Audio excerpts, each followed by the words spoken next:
ইকুয়েডরের বিপক্ষে আর্জেন্টিনার জয় এবং তারা কোপা আমেরিকার সেমিফাইনালে পৌঁছে গেল।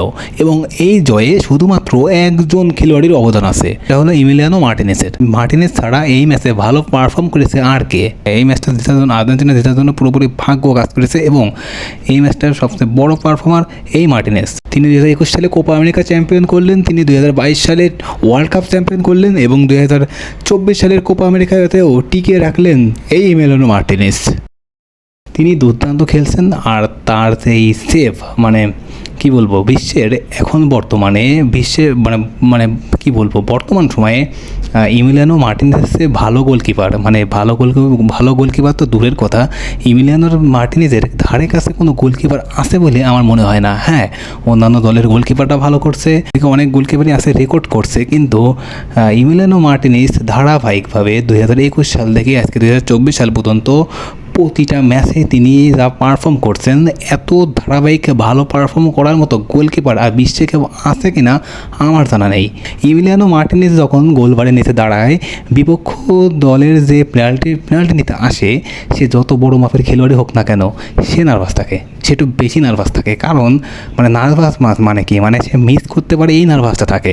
ইমিলিয়ানো মার্টিনেজ গেল 3-4 বছরে 24টির মধ্যে 12টি পেনাল্টি শট ঠেকিয়েছেন, যা একটা দুর্দান্ত রেকর্ড। যেন মার্টিনেজ না থাকলে আর্জেন্টিনার এতগুলো ট্রফি জেতা হতো না। প্রত্যেকটি ট্রফিতে আমি মনে করি ইমিলিয়ানো মার্টিনেজের বেশি অবদান আর কারণেই। সে দুর্দান্ত খেলোয়াড়, সে সবই ঠিক আছে, কিন্তু মেসি তো ভালো, ঠিক আছে, কিন্তু এই মেসি, সত্যি কথা বলতে গেলে আজকে মেসি কী করেছে দেখেছেন? আজকের ম্যাচে মেসি যখন পেনাল্টি মিস করলো, তখন তো অনেকেই হয়তো ভাবছিল আজকে মনে হয় আর্জেন্টিনার বিদায়ের দিন, আজকে মনে হয় আর্জেন্টিনার বিদায় ঘন্টা বেজেই যাবে। কিন্তু কোথায় সে, কিন্তু এটাও মনে রাখতে হবে আর্জেন্টিনার দলে একটা দৈত্য আছে, দলকে বাঁচানোর জন্য ইমিলিয়ানো মার্টিনেজ আছে এবং ঠিকই তিনি প্রথম শটটি ঠেকিয়ে দেয় এবং তার পরপরই দ্বিতীয় শটটি আবারও ঠেকায় এবং আবারও দ্বিতীয় শটটি ঠেকানোর পরে তিনি যা নাচলেন, সেটা সত্যিই দুর্দান্ত আর্জেন্টিনার সমর্থকদের জন্য, কিন্তু বিপক্ষ দলের জন্য ওটা কখনোই ভালো লাগার কথা না, কিন্তু আর্জেন্টিনার সমর্থকদের জন্য ওই এমিলিয়ানো মার্টিনেজের নাচটা অসাধারণ ছিল। আর তিনি যে কত বড় মাপের একজন গোলকিপার, তিনি যে কতটা কনফিডেন্সলি গোলকিপিং করে, তার ওই নাচ দেখলেও বোঝা যায়। এই ইমিলিয়ানো মার্টিনেজের মতো গোলকিপার বিশ্বের প্রত্যেকটা দেশে যাবে। সময় ব্রাজিল সবচেয়ে বড় একটা সমস্যায় পড়ছিল গোলকিপিংয়ের একটা ভালো গোলকিপার নেই, এই কারণে ওরা অনেক সমস্যায় পড়ছে। দেখেন 2022 ব্রাজিল কোয়ার্টার ফাইনালতে বাদ পড়ে ক্রোয়েশিয়ার বিপক্ষে। সেদিন অ্যালিসন বেকারের ভুল, অ্যালিসন বেকারের বাজে গোলকিপিং কিন্তু ছিল হারার একটা বড় কারণ। ঠিক তাই, আবার আর্জেন্টিনা বিশ্ব চ্যাম্পিয়ন হওয়ার জন্য বড় কারণ ছিল এমিলিয়ানো মার্টিনেজ।